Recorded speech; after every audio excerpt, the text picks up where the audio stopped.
ಓಂ ಶಾಂತಿ. ತಾರೀಕು 26/4/2026. ಅವ್ಯಕ್ತ ಬಾಗ್ದಾದ.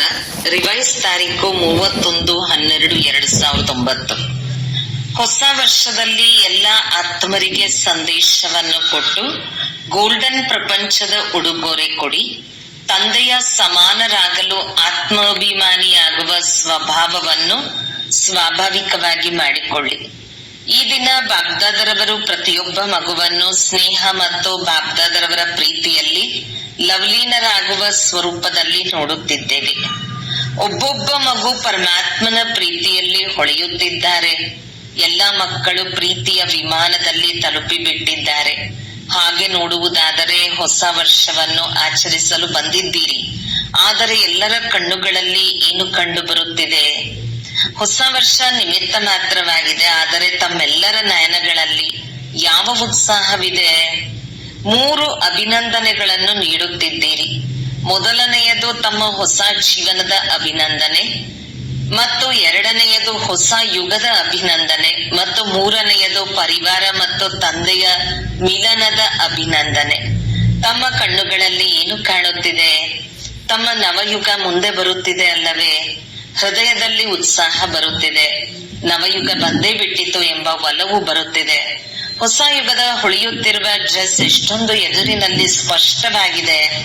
ಈ ದಿನ ಸಂಗಮದಲ್ಲಿದ್ದೀರಿ ಮತ್ತು ಆದಷ್ಟು ಬೇಗ ಈ ಹೊಳೆಯುವ ಡ್ರೆಸ್ ಅನ್ನು ಧರಿಸಬೇಕು. ಸಮ್ಮುಖದಲ್ಲಿ ನೋಡಿ ನೋಡಿ ಸಂತೋಷ ಪಡುತ್ತಿದ್ದೀರಿ. ಬೀಳ್ಕೊಡುಗೆಯನ್ನು ಕೊಡುತ್ತಿದ್ದೀರಿ ಮತ್ತು ಅಭಿನಂದನೆಯನ್ನು ಪಡೆಯುತ್ತಿದ್ದೀರಿ. ಹೇಗೆ ಹಳೆಯ ವರ್ಷಕ್ಕೆ ಬೀಳ್ಕೊಡುಗೆಯನ್ನು ಕೊಡುತ್ತೀರಿ? ನಂತರ ಆ ವರ್ಷ ಮರೆತು ಹೋಗುತ್ತದೆ. ಹೊಸ ವರ್ಷವೇ ಎದುರಿನಲ್ಲಿ ಬರುತ್ತದೆ. ಹಾಗೆಯೇ ತಮ್ಮ ಮುಂದೆ ಹಳೆಯ ಜಗತ್ತಿಗೆ ಅಭಿನಂದನೆ ಇಲ್ಲ, ಆದರೆ ಹೊಸ ಜಗತ್ತಿನ ಅಭಿನಂದನೆಯನ್ನು ನೀಡುತ್ತಿದ್ದೀರಿ. ಹಳೆಯ ಜಗತ್ತಿಗೆ ಬೀಳ್ಕೊಡುಗೆಯನ್ನು ಕೊಡುತ್ತಿದ್ದೀರಿ ಅಂದಾಗ ಈ ದಿನ ಎಲ್ಲರಿಗೂ ಹೊಸ ಯುಗದ ಒಲವು ಉತ್ಸಾಹವಿದೆ. ಜನರು ಸಹ ಹೊಸ ವರ್ಷದ ಶುಭಾಶಯಗಳನ್ನು ನೀಡುತ್ತಾರೆ ಮತ್ತು ಜೊತೆ ಜೊತೆಗೆ ಉಡುಗೊರೆಯನ್ನು ಕೊಡುತ್ತಾರೆ. ಅಂದಾಗ ಬಾಬ್ದಾದರವರು ಸಹ ಎಲ್ಲ ಮಕ್ಕಳಿಗೆ ಹಳೆಯ ಸ್ವಭಾವ ಸಂಸ್ಕಾರದ ವಿದಾಯಿಯನ್ನು ಕೊಟ್ಟು ಹೊಸ ಜಗತ್ತಿನಲ್ಲಿ ಹೋಗುವ ಉಡುಗೊರೆಯನ್ನು ನೀಡುತ್ತಿದ್ದಾರೆ. ಯಾವ ಹೊಸ ಜಗತ್ತಿನಲ್ಲಿ ಪ್ರಾಪ್ತಿಯೇ ಪ್ರಾಪ್ತಿ ಇದೆ. ಸರಳವಾಗಿ ಹೇಳುವುದಾದರೆ ಅಪ್ರಾಪ್ತವಾದಂತಹ ಯಾವುದೇ ವಸ್ತು ಹೊಸ ಜಗತ್ತಿನಲ್ಲಿ ಇಲ್ಲ. ಇಂತಹ ಹೊಸ ಜಗತ್ತಿನ ಉಡುಗೊರೆಯನ್ನು ಬಾಬ್ದಾದರವರು ತಾವು ಪ್ರತಿಯೊಬ್ಬ ಮಕ್ಕಳಿಗೆ ಉಡುಗೊರೆಯನ್ನು ನೀಡುತ್ತಿದ್ದೇವೆ. ತಮಗೂ ಸಹ ನಶೆ ಇದೆಯಲ್ಲವೇ? ನಾವು ಸ್ವರ್ಣಿಮ ಜಗತ್ತಿಗೆ ಅಧಿಕಾರಿಗಳಾಗುತ್ತಿದ್ದೇವೆ ಎಂಬ ನಶೆ ತಮಗೂ ಸಹ ಇದೆ ಅಲ್ಲವೇ? ಇಂತಹ ಉಡುಗೊರೆಯನ್ನು ಮತ್ತೆ ಯಾರು ಕೊಡಲು ಸಾಧ್ಯವಿಲ್ಲ. ತಂದೆ ಪ್ರತಿಯೊಬ್ಬ ಮಗುವಿಗೆ ಇದೇ ಸಲಹೆಯನ್ನು ನೀಡಿದ್ದಾರೆ. ಎಲ್ಲ ಆತ್ಮರಿಗೆ ತಂದೆಯ ಆಸ್ತಿ ಹೊಸ ಜಗತ್ತಿನ ಸಂದೇಶವನ್ನು ಕೊಟ್ಟು ಅವರಿಗೂ ಸಹ ಉಡುಗೊರೆಯನ್ನು ಕೊಡಿ. ತಮ್ಮ ಬಳಿ ಯಾವ ಉಡುಗೊರೆ ಇದೆ? ಒಂದು ಹೊಸ ಜಗತ್ತಿನ ಉಡುಗೊರೆಯನ್ನು ಕೊಡಿ. ಮತ್ತೊಂದು ತಮ್ಮ ಬಳಿ ಬಹಳಷ್ಟು ಖಜಾನೆ ಇದೆ. ಗುಣದ ಖಜಾನೆ, ಶಕ್ತಿಯ ಖಜಾನೆ, ಸ್ವಮಾನದ ಖಜಾನೆ, ಎಷ್ಟೊಂದು ಖಜಾನೆ ಇದೆ. ಅಂದಾಗ ಎಲ್ಲರಿಗೂ ಒಂದಲ್ಲ ಒಂದು ಗುಣ, ಶಕ್ತಿಯನ್ನು ಉಡುಗೊರೆಯಾಗಿ ಕೊಡಿ. ಆ ಉಡುಗೊರೆಯಿಂದ ಅವರ ಜೀವನ ಪರಿವರ್ತನೆಯಾಗಲಿ ಮತ್ತು ಸ್ವರ್ಣಿಮ ಪ್ರಪಂಚಕ್ಕೆ ಅಧಿಕಾರಿಗಳಾಗಲಿ.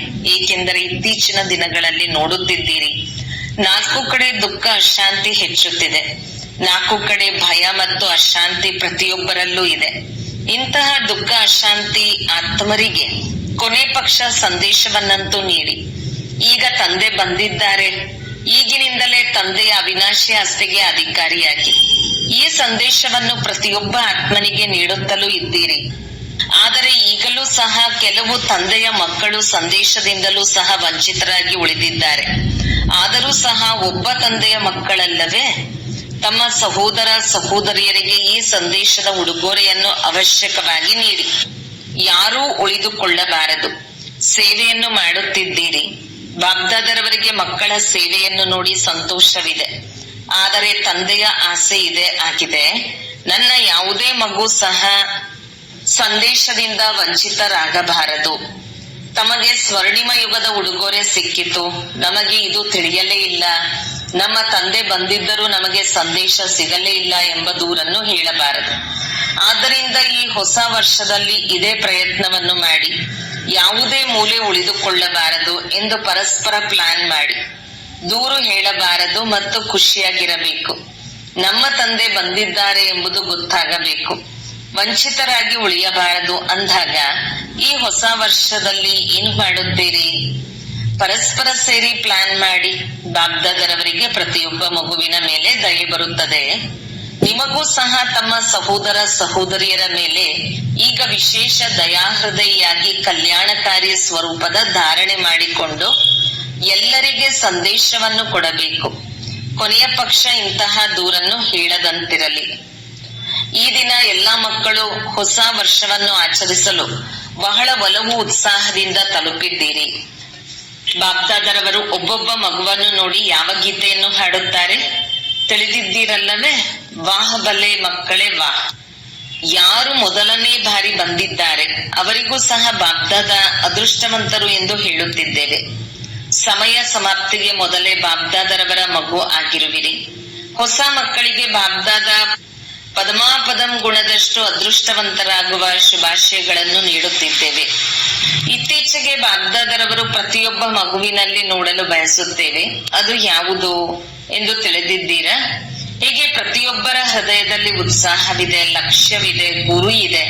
ನಾವು ತಂದೆಯ ಸಮಾನ ಆಗಬೇಕು, ಆಗುತ್ತೇವೆ, ಆಗುವವರಿದ್ದೇವೆ ಅಂದಾಗ ಎಂತಹ ಲಕ್ಷ್ಯವೋ ಲಕ್ಷ್ಯದ ಜೊತೆ ಲಕ್ಷಣಗಳನ್ನು ನೋಡಲು ಬಾಬ್ದಾದರವರು ಬಯಸುತ್ತಾರೆ. ಹೇಗೆ ಸಮಾನರಾಗುವ ಲಕ್ಷ್ಯವಿದೆ ಹಾಗೆಯೇ ಸಮಾನರಾಗುವ ಲಕ್ಷಣಗಳು ಸಹ ಇರಬೇಕು. ಈಗ ಲಕ್ಷ್ಯ ಬಹಳ ಶ್ರೇಷ್ಠವಾಗಿದೆ, ಆದರೆ ಲಕ್ಷಣಗಳ ಮೇಲೆ ವಿಶೇಷ ಅಟೆನ್ಷನ್ ಕೊಡಬೇಕು. ತಂದೆಯ ಸಮಾನರಾಗುವ ಎಷ್ಟು ಶ್ರೇಷ್ಠ ಲಕ್ಷ್ಯವಿದೆಯೋ ಅಷ್ಟೇ ಶ್ರೇಷ್ಠ ಲಕ್ಷಣಗಳಿರಬೇಕು.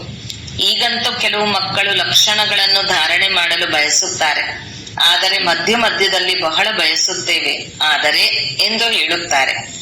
ಆದರೆ ಈ ಆದರೆ ಎನ್ನುವುದು ಇರಬಾರದು. ತಮ್ಮ ನಡತೆ ಮತ್ತು ಮುಖಪುಟದಿಂದ ದೂರದಿಂದಲೇ ಎಷ್ಟು ದೊಡ್ಡ ಲಕ್ಷ್ಯವೋ ಅಷ್ಟು ಲಕ್ಷಣಗಳು ಮುಖದಿಂದ ಕಂಡು ಬರಬೇಕು. ಹೇಗೆ ತಾವು ಮೊದಲು ದೇಹಾಭಿಮಾನದಲ್ಲಿ ಇದ್ದೀರಿ, ಆದರೆ ಯಾವಾಗ ದೇಹಾಭಿಮಾನದಲ್ಲಿ ಇದ್ದಾಗ ದೇಹಾಭಿಮಾನದ ಸ್ವಭಾವ ಸ್ವಾಭಾವಿಕವಾಗಿತ್ತು, ಎಂದಾದರೂ ದೇಹಾಭಿಮಾನ ಬರಲಿ ಎಂದು ಪುರುಷಾರ್ಥ ಮಾಡಿದ್ದೀರೇನು? ಸ್ವಾಭಾವಿಕ ದೇಹಾಭಿಮಾನದ ಸ್ವಭಾವ ಇತ್ತು, ಅರ್ಧಕಲ್ಪ ಪುರುಷಾರ್ಥ ಮಾಡಿಲ್ಲ. ಅದೇ ರೀತಿ ಈಗ ದೇಹಿ ಅಭಿಮಾನಿಯಾಗುವ ಸ್ವಭಾವ ಸ್ವಾಭಾವಿಕವಾಗಿದೆಯೇ? ದೇಹಾಭಿಮಾನದ ಸ್ವಭಾವ ಸ್ವಾಭಾವಿಕವಾಗಿತ್ತು. ಕೆಲವೊಮ್ಮೆ ದೇಹಾಭಿಮಾನದಲ್ಲಿ ಬರುವ ನೆನಪು ಬರುತ್ತಿದೆಯೇ? ಅದಕ್ಕಾಗಿ ಪುರುಷಾರ್ಥ ಮಾಡಿದ್ದೀರಾ? ಈಗಲೂ ದೇಹಾಭಿಮಾನ ಮತ್ತು ದೇಹಿ ಅಭಿಮಾನ ಇದೆ ಅಂದಾಗ ದೇಹಿ ಅಭಿಮಾನಿ ಆಗುವುದರಲ್ಲಿ ಪರಿಶ್ರಮ ಏಕೆ? ಏಕೆಂದರೆ ಬಾಬ್ದಾದರವರ ಬಳಿ ಕೆಲವೊಮ್ಮೆ ದೇಹಾಭಿಮಾನವನ್ನು ತೆಗೆಯುವ ಪರಿಶ್ರಮ ಮಾಡಬೇಕಾಗುತ್ತದೆ ಎಂದು ಸಮಾಚಾರ ಬರುತ್ತದೆ. ದೇಹಾಭಿಮಾನ ಸ್ವಾಭಾವಿಕವಾಗಿದ್ದಾಗ ದೇಹಿ ಅಭಿಮಾನಿ ಆಗುವುದರಲ್ಲಿ ಪರಿಶ್ರಮ ಏಕೆ? ಬಾಬ್ದಾದರವರಿಗೆ ಪರಿಶ್ರಮ ಪಡುವ ಮಕ್ಕಳು ಇಷ್ಟ ಆಗುವುದಿಲ್ಲ. ಪರಿಶ್ರಮ ಮುಕ್ತರಾಗಿ ಮತ್ತು ಸ್ವಾಭಾವಿಕ ಸ್ವಭಾವ ಆಗಬೇಕು.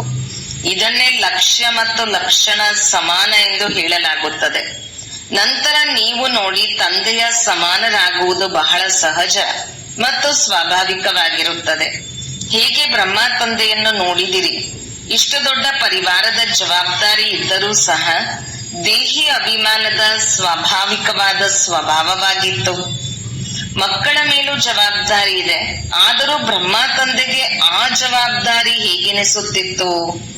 ಯಾವುದೇ ಜವಾಬ್ದಾರಿ ಇರಲಿ, ಝೋನಿನ ಜವಾಬ್ದಾರಿ ಇರಬಹುದು ಅಥವಾ ಯಜ್ಞದ ಅಫಿಷಿಯಲ್ ಜವಾಬ್ದಾರಿ ಇರಬಹುದು, ಆದರೆ ಆ ಜವಾಬ್ದಾರಿ ಬ್ರಹ್ಮ ಬಾಬರವರ ಮುಂದೆ ಏನಾಗಿತ್ತು?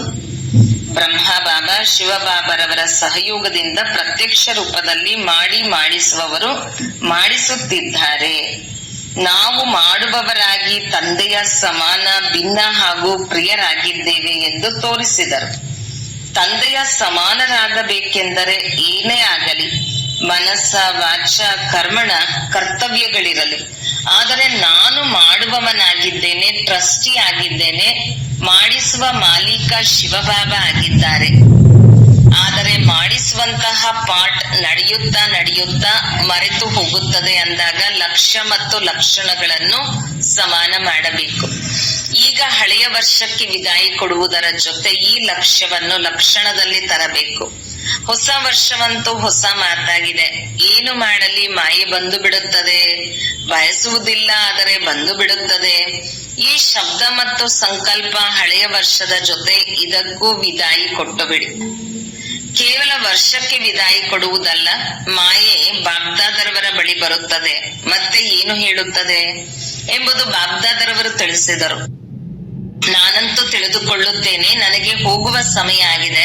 ಆದರೆ ಕೆಲವು ಮಕ್ಕಳು ಆಹ್ವಾನ ಮಾಡುತ್ತಾರೆ, ನಾನು ಏನು ಮಾಡಲಿ?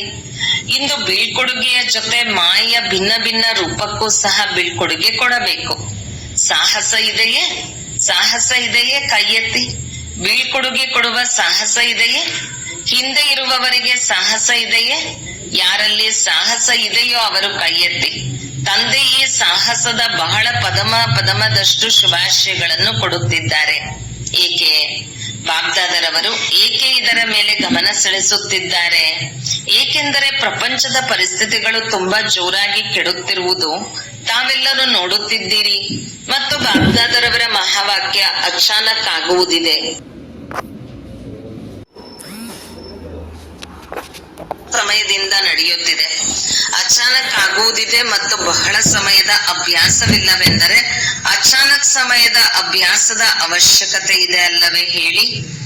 ಈಗೀಗ ನೋಡಿ, ಬಾಬ್ದಾದರವರು ಹೋಮ್ವರ್ಕ್ ಕೊಟ್ಟಿದ್ದಾರೆ. 10 ನಿಮಿಷ, ಒಟ್ಟು 24 ಬಾರಿ 10 ನಿಮಿಷದ ಹೋಮ್ವರ್ಕ್ ಕೊಟ್ಟಿದ್ದೇವೆ.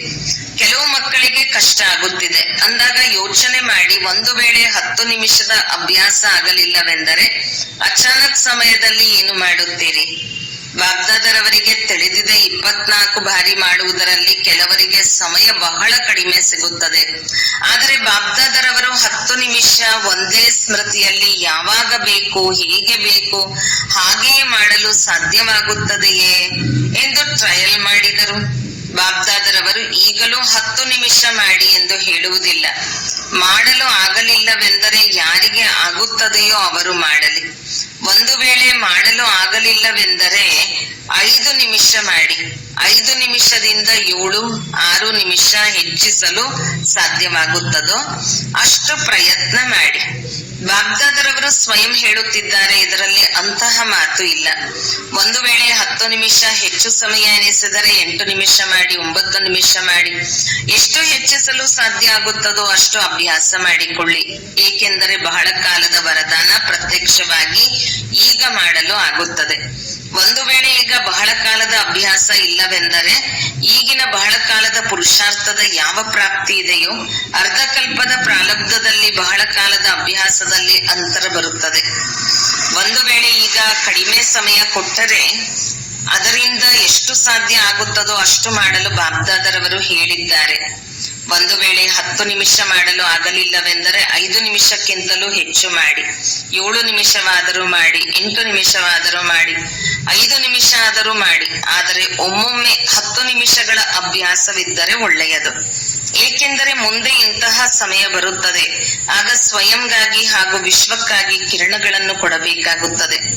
ಆದ್ದರಿಂದ ಬಾಬ್ದಾದರವರು ಎಷ್ಟು ಹೆಚ್ಚಿನ ಸಮಯ ಮಾಡಲು ಆಗುತ್ತದೆಯೋ ಅಷ್ಟು ಅಭ್ಯಾಸ ಮಾಡಿ ಎಂದು ಹೇಳುತ್ತಾರೆ. ಏಕೆಂದರೆ ಈಗಿನ ಬಹಳ ಸಮಯದ ಅಭ್ಯಾಸ ಭವಿಷ್ಯಕ್ಕೆ ಆಧಾರವಾಗಿದೆ. ಸರಿಯೇ? ಕಷ್ಟ ಅನಿಸುತ್ತದೆಯೇ? ಈಗಂತೂ ಪರವಾಗಿಲ್ಲ. ತಂದೆಗೆ ತಿಳಿಸಿ ಬಹಳ ಒಳ್ಳೆಯ ಕೆಲಸ ಮಾಡಿದಿರಿ. ಏಕೆಂದರೆ 10 ನಿಮಿಷ ಕುಳಿತುಕೊಳ್ಳಲು ಆಗಲಿಲ್ಲವೆಂದರೆ ಯೋಚನೆಯಲ್ಲಿ ಕಳೆದು ಹೋದರೆ 5 ನಿಮಿಷವೂ ಹೋಯಿತು. ಆದ್ದರಿಂದ 5 ನಿಮಿಷಕ್ಕಿಂತಲೂ ಹೆಚ್ಚು ಮಾಡಬೇಡಿ ಎಂದು ಹೇಳುತ್ತಾರೆ. ಎಷ್ಟು ಹೆಚ್ಚಿಸಲು ಸಾಧ್ಯ ಆಗುತ್ತದೆಯೋ ಅಷ್ಟು ಹೆಚ್ಚಿಸಿ. ಸರಿಯೇ? ಸ್ಪಷ್ಟವಾಗಿದೆಯೇ? ಏಕೆಂದರೆ ಬಾಬ್ದಾದರವರು ಪ್ರತಿಯೊಬ್ಬರನ್ನು ಬಹಳ ಶ್ರೇಷ್ಠ ಸ್ವರೂಪದಲ್ಲಿ ನೋಡುತ್ತಾರೆ. ಸ್ವರೂಪದ ಗುರುತಾಗಿ ಬಾಬ್ದಾದರವರು ಪ್ರತಿಯೊಬ್ಬ ಮಗುವಿಗೆ ಎಷ್ಟು ಸ್ವಮಾನಗಳನ್ನು ಕೊಟ್ಟಿದ್ದಾರೆ. ಒಂದು ವೇಳೆ ಸ್ವಮಾನದ ಲಿಸ್ಟ್ ತೆಗೆದರೆ ಎಷ್ಟು ದೊಡ್ಡದಾಗಿದೆ. ಇಂದು ಬಾಬ್ದಾದರವರು ಚಕ್ಕರ್ ಹಾಕಲು ಹೋಗಿದ್ದರು. ಏನನ್ನು ನೋಡಲು ಹೋಗಿದ್ದರು? ಬಾಬ್ದಾದರವರು ಸ್ವಮಾನದ ಬಹಳ ದೊಡ್ಡ ಮಾಲೆಯನ್ನು ಕೊಟ್ಟಿದ್ದಾರೆ. ಒಂದು ವೇಳೆ ಒಂದೊಂದು ಸ್ವಮಾನದಲ್ಲಿ ಸ್ಥಿತರಾಗಿ ಆ ಸ್ಥಿತಿಯಲ್ಲಿ ಕುಳಿತುಕೊಳ್ಳಿ, ನಡೆಯುತ್ತಾ ಸ್ವಮಾನವನ್ನು ಹೇಳುತ್ತಾ ಹೋಗಿದರೆ, ಮಾಲೆಯನ್ನು ನೆನಪು ಮಾಡುತ್ತಾ ಹೋದರೆ ಬಹಳ ಆನಂದವಾಗಿರುತ್ತದೆ. ಸ್ವಮಾನದ ಲಿಸ್ಟ್ ಇಟ್ಟುಕೊಂಡಿದ್ದೀರಿ, ಆದರೆ ಒಂದೊಂದು ಸ್ವಮಾನ ಎಷ್ಟು ದೊಡ್ಡದಾಗಿದೆ ಮತ್ತು ಅದನ್ನು ಯಾರು ಕೊಟ್ಟಿದ್ದಾರೆ? ಪ್ರಪಂಚದ ಆಲ್ಮೈಟಿ ಅಥಾರಿಟಿ ಒಬ್ಬೊಬ್ಬ ಮಗುವಿಗೆ ಅನೇಕ ಸ್ವಮಾನಗಳ ಲಿಸ್ಟ್ ಕೊಟ್ಟಿದ್ದಾರೆ. ಅದನ್ನು ಉಪಯೋಗಿಸಿ, ಏಕೆಂದರೆ ನಿಮ್ಮ ಸ್ವಮಾನವನ್ನು ಕಡಿಮೆ ಮಾಡುವ ಶಕ್ತಿ ಯಾರಿಗೂ ಇಲ್ಲ, ಹಾಗೂ ಅನ್ಯ ಯಾರಿಗೂ ಇಷ್ಟೊಂದು ಸ್ವಮಾನಗಳ ಮಾಲೆ ಪ್ರಾಪ್ತಿಯಾಗಿಲ್ಲ. ಏಕೆಂದರೆ ಸತ್ಯಯುಗದಲ್ಲಿ ರಾಜ್ಯಭಾಗ್ಯ ಸಿಗುತ್ತದೆ, ಆದರೆ ಈ ಸ್ವಮಾನಗಳ ಮಾಲೆ ಸಂಗಮ ಯುಗದ ಕೊಡುಗೆಯಾಗಿದೆ ಎಂಬುದನ್ನು ಬಾಬ್ದಾದರವರು ನೋಡಿದರು. ಬಾಬ್ದಾದರವರು ಮಕ್ಕಳನ್ನು ನೋಡಿದಾಗ ಪ್ರತಿಯೊಬ್ಬ ಮಗುವನ್ನು ಸ್ವಮಾನದ ಸ್ಥಿತಿಯಿಂದ ನೋಡುತ್ತಾರೆ. ವಾಹ್ ಮಕ್ಕಳೇ ವಾಹ್ ಅಂದಾಗ ಸ್ವಮಾನದ ಅಥಾರಿಟಿಯಲ್ಲಿರಿ. ನಾನು ಯಾರಾಗಿದ್ದೇನೆ? ಒಮ್ಮೊಮ್ಮೆ ಒಂದೊಂದು ಸ್ವಮಾನವನ್ನು ಮುಂದಿಟ್ಟುಕೊಳ್ಳಬೇಕು. ಇಂದು ಅಮೃತ ವೇಳೆ ವಿಶೇಷವಾಗಿ ಯಾವ ಸ್ವಮಾನ ಬುದ್ಧಿಯಲ್ಲಿ ಇತ್ತು ಎಂದು ಚೆಕ್ ಮಾಡಿಕೊಳ್ಳಬೇಕು. ಆ ಸ್ವಮಾನ ಖಜಾನೆಯಾಗಿದೆ ಅಲ್ಲವೇ? ಇದನ್ನು ಉಪಯೋಗಿಸಿದ್ದೀರಾ? ಏಕೆಂದರೆ ಖಜಾನೆ ಹೆಚ್ಚಿಸುವ ಸಾಧನೆಯಾಗಿದೆ. ಎಷ್ಟು ಖಜಾನೆಯನ್ನು ಕಾರ್ಯದಲ್ಲಿ ತೊಡಗಿಸುತ್ತೀರೋ ಅಷ್ಟು ಖಜಾನೆ ಹೆಚ್ಚುತ್ತದೆ. ಅಂದಾಗ ಇಂದು ಬಾಬ್ದಾದರವರು ಎಲ್ಲ ಮಕ್ಕಳನ್ನು ನೋಡಿದಾಗ ಕೆಲವರ ಬಳಿ ಸ್ವಮಾನದ ಮಾಲೆ ದೊಡ್ಡದಾಗಿದ್ದು, ಕೆಲವರ ಬಳಿ ಚಿಕ್ಕದಾಗಿರುವುದನ್ನು ನೋಡುತ್ತಿದ್ದೇವೆ. ಎಲ್ಲಿ ಸ್ವಮಾನ ಇರುತ್ತದೆ ಅಲ್ಲಿ ದೇಹಬಾನ ಸಮಾಪ್ತಿಯಾಗಿ ಬಿಡುತ್ತದೆ. ಅಂದಾಗ ಇಂದು ಬಾಬ್ದಾದರವರು ಚಕ್ಕರ್ ಹಾಕಿದರು ಮತ್ತು ನೋಡಿದರು, ಹೇಗೆ ಸ್ವಮಾನದ ಖಜಾನೆ ಇದೆಯೋ ಹಾಗೆಯೇ ಒಂದೊಂದು ಶಕ್ತಿ, ಒಂದೊಂದು ಗುಣ ಉಪಯೋಗಿಸಿ ಅದನ್ನು ಕಾರ್ಯದಲ್ಲಿ ತೊಡಗಿಸಿ, ಆಗ ಮಾಯೆ ಬರುತ್ತದೆ ಎಂಬ ಯಾವ ಸಮಸ್ಯೆ ಇದೆಯೋ ಆಗ ಮಾಯೆ ಬರಲು ಸಾಧ್ಯವಿಲ್ಲ. ಆದರೆ ಮಾಯೆಯು ನನ್ನನ್ನು ಆಹ್ವಾನ ಮಾಡುತ್ತಾರೆ, ಆಗ ಹೋಗುತ್ತೇನೆ, ಹಾಗೆಯೇ ಹೋಗುವುದಿಲ್ಲ ಎಂದು ಮಾಯೆ ಹೇಳುತ್ತದೆ. ಇದನ್ನು ಬಾಬಾ ತಿಳಿಸಿದರು. ಯಾವುದೇ ಹಗೂರ ಸಂಕಲ್ಪ ಮಾಡುವುದು ಎಂದರೆ ಮಾಯೆಯನ್ನು ಆಹ್ವಾನ ಮಾಡುವುದು. ಶಕ್ತಿಗಳನ್ನು ಬಿಡುವುದು ಅರ್ಥಾತ್ ಮಾಯೆಯನ್ನು ಆಹ್ವಾನ ಮಾಡುವುದು. ಬಯಸುವುದಿಲ್ಲ, ಆದರೆ ಬಂದು ಬಿಡುತ್ತದೆ. ಶಕ್ತಿಶಾಲಿ ಯಾರಾಗಿದ್ದಾರೆ? ಬಯಸುವುದಿಲ್ಲ ಆದರೆ ಬಂದು ಬಿಡುತ್ತದೆ ಅಂದಾಗ ಮಾಯೆ ಶಕ್ತಿಶಾಲಿಯಾಗದೆಯೋ ಅಥವಾ ತಾವು ಶಕ್ತಿಶಾಲಿಯಾಗಿದ್ದೀರೋ? ಇಂದು ಹಳೆಯ ವರ್ಷ ಪೂರ್ಣ ಆಗುತ್ತಿದೆ. ಹೊಸ ವರ್ಷದಲ್ಲಿ ಹೊಸ ಉಮಂಗ, ಹೊಸ ಉತ್ಸಾಹ. ಏಕೆಂದರೆ ಸಂಗಮ ಯುಗದ ಗಾಯನವಿದೆ. ಒಂದೊಂದು ದಿನ ಉತ್ಸಾಹ ತುಂಬಿರುವುದಾಗಿದೆ, ಅರ್ಥಾತ್ ಉತ್ಸವವಾಗಿದೆ. ಅಂದಾಗ ಉಮಂಗ ಉತ್ಸಾಹವಿದ್ದರೆ ಪ್ರತಿಯೊಂದು ದಿನ ಉತ್ಸವವಾಗಿರುತ್ತದೆ. ಆದ್ದರಿಂದ ಪ್ರತಿದಿನ ನಡೆಯುತ್ತಾ ಓಡಾಡುತ್ತಾ ಚಾರ್ಟ್ ನೋಡಿಕೊಳ್ಳುವುದು ಪಕ್ಕಾ ಮಾಡಿಕೊಳ್ಳಬೇಕು, ಚೆಕ್ ಮಾಡಿಕೊಳ್ಳಬೇಕು. ಚೆಕ್ ಮಾಡಿಕೊಂಡರೆ ಚೇಂಜ್ ಆಗುತ್ತೀರಲ್ಲವೇ? ಚೆಕ್ ಮಾಡಿಕೊಂಡಿಲ್ಲವೆಂದರೆ ಹೇಗೆ ಚೇಂಜ್ ಆಗುತ್ತೀರಿ? ಇಂದು ಹೊಸ ವರ್ಷಕ್ಕಾಗಿ ಬಾಬ್ದಾದರವರಿಗೆ ವಿಶೇಷವಾಗಿ ಪ್ರತಿಯೊಬ್ಬ ಮಗುವಿನ ಪ್ರತಿ ವಿಶೇಷ ಸಂಕಲ್ಪವಿದೆ. ಹೇಗೆ ಹಳೆಯ ವರ್ಷಕ್ಕೆ ಬೀಳ್ಕೊಡುಗೆ ಕೊಡುತ್ತಾರೆ ಅದೇ ರೀತಿ ಮಾಯೆಗೆ ಬೀಳ್ಕೊಡುಗೆ ಕೊಡಲಿ ಎಂದು ಸಂಕಲ್ಪವಿದೆ. ವ್ಯರ್ಥ ಸಂಕಲ್ಪಗಳಿಗೆ ಬೀಳ್ಕೊಡುಗೆ ಕೊಡಿ, ಏಕೆಂದರೆ ಮೆಜಾರಿಟಿ ಇದನ್ನೇ ನೋಡಲಾಗಿದೆ. ವ್ಯರ್ಥ ಸಂಕಲ್ಪ ಬಹಳ ಬರುತ್ತದೆ, ವಿಕಾರಿ ಸಂಕಲ್ಪಗಳು ಕಡಿಮೆ ಬರುತ್ತದೆ. ಆದರೆ ವ್ಯರ್ಥ ಯಾವುದಿದೆ ಅದರ ಹೆಸರು ಗುರುತು ಸಮಾಪ್ತಿ ಆಗಿಬಿಡಬೇಕು. ಪ್ರತಿಯೊಂದು ಸಂಕಲ್ಪ ಸಮರ್ಥವಾಗಿರಲಿ, ವ್ಯರ್ಥವಾಗಿ ಇರಬಾರದು. ಏಕೆಂದರೆ ವ್ಯರ್ಥ ಸಂಕಲ್ಪದಲ್ಲಿ ಕೇವಲ ಸಂಕಲ್ಪ ನಡೆಯುವುದಿಲ್ಲ, ಆದರೆ ವ್ಯರ್ಥವಾಗಿ ಸಮಯವೂ ಹೋಗುತ್ತದೆ ಮತ್ತು ತಂದೆಯ ಸಮಾನ ಆಗುವುದರಲ್ಲಿ ದೂರ ಆಗಿ ಬಿಡುತ್ತೀರಿ. ಸಮಾನರಾಗಲು ತಮ್ಮ ಇಚ್ಛೆಯಂತೂ ಇದೆ, ಕೈಯಂತೂ ಎತ್ತಿದ್ದೀರಿ. ಆದರೆ ಬಾಬ್ದಾದರವರು ಸದಾ ಹೇಳುತ್ತಾರೆ, ಮನಸ್ಸಿನ ಕೈ ಎತ್ತಿ. ಈ ಕೈ ಎತ್ತುವುದು ಬಹಳ ಸಹಜವಾಗಿದೆ. ಅಂದಾಗ ಬೀಳ್ಕೊಡುಗೆ ಕೊಡುವ ಸಾಹಸ ಇದೆಯೇ? ಸಾಹಸವಿದೆಯೇ? ಕೈ ಎತ್ತಿ. ಸಾಹಸ ಉಳ್ಳವರಾಗಿದ್ದೀರಿ, ಆದರೆ ಸಾಹಸವನ್ನು ಕಾಯಂ ಆಗಿ ಇಟ್ಟುಕೊಳ್ಳಬೇಕು. ಒಂದು ವೇಳೆ ಸಾಹಸವಿದ್ದರೆ ಯಾವ ಲಕ್ಷ್ಯ ಇಟ್ಟುಕೊಂಡಿದ್ದೀರಿ ಅದು ಹಾಗೆಯೇ ಆಗುತ್ತದೆ. ಏಕೆಂದರೆ ಬಾಬ್ದಾದರವರು ಜೊತೆ ಇದ್ದಾರೆ. ಬಾಬ್ದಾದರವರು ನನ್ನ ಯಾವುದೇ ಮಗು ಹಿಂದೆ ಇರಬಾರದು ಎಂದು ಬಯಸುತ್ತಾರೆ, ಹಾಗೂ ನನ್ನ ಪ್ರತಿ ಮಗು ಕೈಯಲ್ಲಿ ಕೈಕೊಟ್ಟು ನಡೆಯಬೇಕೆಂದು ಇಷ್ಟಪಡುತ್ತೇವೆ. ಶಿವಬಾಬಾ ನಿರಾಕಾರ ಆಗಿದ್ದಾರೆ, ಕೈಯಂತೂ ಇಲ್ಲ, ಆದರೆ ಶ್ರೀಮತವೇ ಅವರ ಕೈಯಾಗಿದೆ.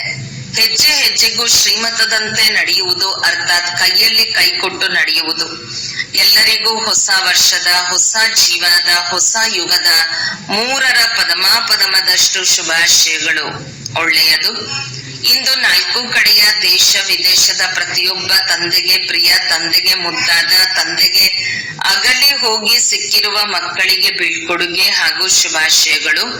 ಬಾಬ್ದಾದ ಹೇಳಿದ್ದೇವೆ, ಹಳೆಯ ವರ್ಷದ ಜೊತೆಯಲ್ಲಿ ಹಳೆಯ ಸಂಸ್ಕಾರಕ್ಕೂ ಬೀಳ್ಕೊಡುಗೆ ಕೊಡುವಂತವರು, ಹಳೆಯ ಸ್ವಭಾವಕ್ಕೂ ಬೀಳ್ಕೊಡುಗೆ ಕೊಡುವಂತಹ ಮಹಾವೀರ ಮಕ್ಕಳು. ಪ್ರತಿಯೊಂದು ಹೆಜ್ಜೆಯಲ್ಲಿ ಪದಮದಷ್ಟು ಸಂಪಾದನೆ ಮಾಡಿಕೊಳ್ಳುವಂತವರಿಗೆ ಬಾಬ್ದಾದ ಸದಾ ಸ್ವಮಾನವನ್ನು ಕೊಡುತ್ತೇವೆ. ಆ ಸ್ವಮಾನದಲ್ಲಿ ಸ್ಥಿರವಾಗಿದ್ದು ಅನುಭವ ಮಾಡುವಂತಹವರು. ಪ್ರತಿಯೊಂದು ಮಗುವನ್ನು ಬಾಬ್ದಾದ ಈ ರೂಪದಲ್ಲಿ ನೋಡುತ್ತೇವೆ. ಒಂದೊಂದು ಮಗು 21 ಜನ್ಮಗಳ ಆಸ್ತಿಗೆ ಅಧಿಕಾರಿ. ಇಡೀ ಕಲ್ಪದಲ್ಲಿ 21 ಜನ್ಮಗಳ ಅಧಿಕಾರಿ ಆಗುವಂತಹ ಆಸ್ತಿ ನೀವು ಮಕ್ಕಳಿಗೆ ಮಾತ್ರ ಸಿಗುತ್ತದೆ. ಇಂತಹ ಶ್ರೇಷ್ಠ ಅಧಿಕಾರಿ 4 ಕಡೆಯ ಮಕ್ಕಳಿಗೆ ಬಾಬ್ದಾದ ಪರಮ ಶಿಕ್ಷಕ ಹಾಗೂ ಗುರು ರೂಪದೊಂದಿಗೆ 3 ರೂಪದಲ್ಲಿ ನೆನಪು, ಪ್ರೀತಿ ಹಾಗೂ ನಮಸ್ತೆಯನ್ನು ನೀಡುತ್ತಿದ್ದೇವೆ. ವರದಾನ: ಸೇವೆ ಅಥವಾ ಪುರುಷಾರ್ಥದಲ್ಲಿ ಸಫಲತೆಯನ್ನು ಪ್ರಾಪ್ತಿ ಮಾಡಿಕೊಳ್ಳುವಂತಹ ಡಬಲ್ ಕಿರೀಟಧಾರಿ ಭವ. ಸಂಗಮ ಯುಗದಲ್ಲಿ ಸದಾ ತಮ್ಮನ್ನು ಡಬಲ್ ಕಿರೀಟಧಾರಿ ಎಂದು ತಿಳಿದುಕೊಂಡು ನಡೆಯಿರಿ. 1 ಲೈಟ್ ಅರ್ಥಾತ್ ಪವಿತ್ರತೆಯ ಕಿರೀಟ ಹಾಗೂ 2 ಜವಾಬ್ದಾರಿಯ ಕಿರೀಟ.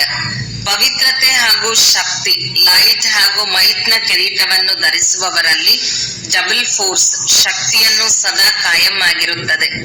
ಇಂತಹ ಡಬಲ್ ಫೋರ್ಸ್ ಇರುವಂತಹ ಆತ್ಮರು ಸದಾ ಶಕ್ತಿಶಾಲಿ ಆಗಿರುತ್ತಾರೆ. ಅಂತಹವರಿಗೆ ಸದಾ ಸೇವೆ ಅಥವಾ ಪುರುಷಾರ್ಥದಲ್ಲಿ ಸಫಲತೆಯ ಪ್ರಾಪ್ತಿಯಾಗುವುದು. ಸ್ಲೋಗನ್: ದಿವ್ಯ ಗುಣಗಳ ಆಧಾರದ ಮೇಲೆ ಮನ, ವಚನ ಹಾಗೂ ಕರ್ಮವನ್ನು ಮಾಡುವುದೇ ದಿವ್ಯತೆಯಾಗಿದೆ. ಅವ್ಯಕ್ತ ಸೂಚನೆ: ಮಹಾನರಾಗಲು ಮಧುರತೆ ಮತ್ತು ನಮ್ರತೆಯ ಗುಣ ಧಾರಣೆ ಮಾಡಿ ಯಾವುದೇ ವಸ್ತುವನ್ನು ಬಿಸಿ ಮಾಡಿ ಮೃದು ಮಾಡಲಾಗುತ್ತದೆ, ನಂತರ ಮೋಲ್ಡ್ ಮಾಡಲಾಗುತ್ತದೆ. ಇಲ್ಲಿಯೂ ಬಿಸಿಯಾಗಿದೆ ಶಕ್ತಿ ರೂಪವಾಗಿದೆ ಮತ್ತು ಮೃದು ಅಥವಾ ಕೋಮಲತೆಯಾಗಿದೆ ನಿರ್ಮಾಣತೆ ಅರ್ಥಾತ್ ಸ್ನೇಹ ರೂಪ. ಯಾವುದರಲ್ಲಿ ಪ್ರತಿ ಆತ್ಮರ ಪ್ರತಿ ಸ್ನೇಹವಿರುತ್ತದೆ ಅವರೇ ನಮ್ರತೆಯ ಚಿತ್ತರಾಗಲು ಸಾಧ್ಯ. ಸ್ನೇಹವಿಲ್ಲವೆಂದರೆ ದಯಾಹೃದಯಿಯಾಗಲು ಸಾಧ್ಯವಿಲ್ಲ, ನಮ್ರಚಿತ್ತರಾಗಲು ಸಾಧ್ಯವಿಲ್ಲ. ಶಕ್ತಿ ರೂಪದಲ್ಲಿ ಮಾಲೀಕತನ ಮತ್ತು ನಮ್ರತೆಯಲ್ಲಿ ಸೇವೆಯ ಗುಣವಿದೆ. ಯಾವಾಗ ಈ ಕೋಮಲತೆ ಮತ್ತು ಬಿಸಿ, ಕಾವು ಎರಡೂ ಇರುತ್ತದೆ, ಆಗ ಪ್ರತಿ ಮಾತಿನಲ್ಲಿ ಮೋಲ್ಡ್ ಆಗಬಹುದು. ಓಂ ಶಾಂತಿ.